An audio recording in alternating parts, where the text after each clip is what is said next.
Hi everybody, I had no idea it was Wednesday and this is Geeks of the Week. Sorry that I'm posting really late tonight. I just jumped back into school and work after being on spring break and then going to a con for my last 2 days of spring break. So getting back to reality has been sort of a crash landing. For those of you who didn't watch my unfortunately and unintentionally crappy video last week, I recently attended Konnichiwa in Tucson, Arizona. Yes, Konnichiwa. We get real creative with the convention names here. We also have Cactus Con and Sun Con. Love them both, but, you know, I rag on them because I love them.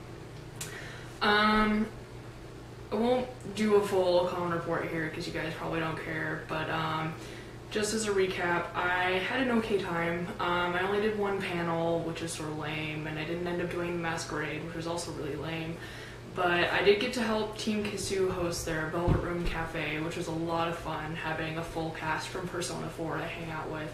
And I also did a few private shoots and got to hang out with my lovely magical girls. So all in all, it wasn't a terrible weekend. So I wanted to discuss this topic last week, but again, my camera was acting up and I was really cranky. I was still really cranky. But I feel like after coming home from a convention, this topic is more relevant. I want to discuss the issue of wearing an unfinished cosplay. So let me tell you a couple of stories. A couple weeks ago, I received a comment on DeviantArt from someone who took it upon themselves to create a separate account for the purpose of critiquing people's cosplays. God bless you, whoever you are, and you must have so much free time, and I really envy you. That aside, they commented on my cosplay of Beatrice from Umineko, and pointed out that my skirt was not quite the right color, which I did not need them to tell me, considering I'd already admitted this fact in the comments on the photo. They said I should have had a backup plan instead of wearing an incomplete cosplay at a convention. Okay, so let me take you back to the weekend this photo was taken. I stayed up till 4 in the morning finishing the stockings, which I made myself. I had that skirt in the closet, and although I knew it wasn't quite right, you know, I figured it was at least a good stand-in for now. So I told myself, if you can finish these stockings, then you can wear this costume this weekend. By getting the stockings done, I felt it had been completed to the point where I could wear it and still be obviously recognized as this character. I wasn't really worried about it being perfect since I live in Arizona where people still think Soul Eater is cool. So I did not expect to run into any Umineko fans at all. Not only did I find that there are several Sea Cats fans here, I discovered that Eurobeat King, one of the most well-known cosplay photographers, is himself a big fan of the Sea Cats.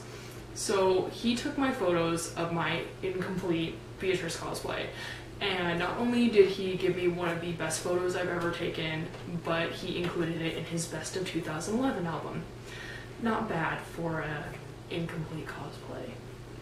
And I also told you guys a couple weeks ago about my incomplete Rachel Alucard cosplay, and how that led to getting my picture taken with the voice of Ragna the Blood Edge. I mentioned the Persona 4 Cafe. Well, I wore my cosplay of Margaret, the Velvet Room assistant from P4, and I'm not really happy with how it turned out, but I didn't really have a choice not to wear it. And I do plan on fixing it up soon, but even in this state, I received an overwhelming number of compliments from my friends before I'd even seen the pictures, telling me how much they liked that costume, and I was really shocked and surprised and flattered that they liked it so much. My point is here, if you guys go to a con, whether you're a cosplayer or not, or if you see a photo of a cosplay that's good, but just missing a couple of details that you notice, cut them some slack. First rule of cosplay, shit happens. Sometimes things fall off, or you forget them at home, or you're wearing something on the wrong side. That's one I tend to do a lot apparently. Or you're still sewing at 4 AM the first day of the convention. maybe you've had this plan set in stone for a while. You've been looking forward to cosplaying this character, and you've been looking forward to it so much that you just can't bear the thought of not wearing it at all, even though it's missing a couple things. And that is fine. Okay? There is nothing wrong with that.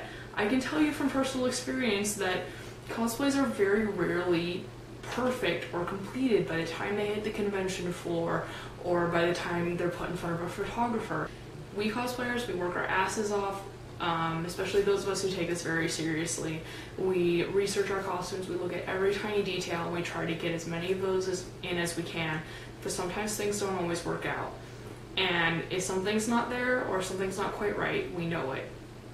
And we will usually admit it. Personally, I'm the queen of not getting stuff done on time.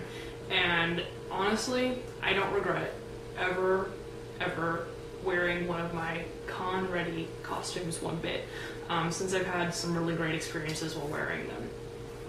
Anyway, I have an apartment to clean, a popsicle to eat, and a console war to resolve, so I will talk to you all next week.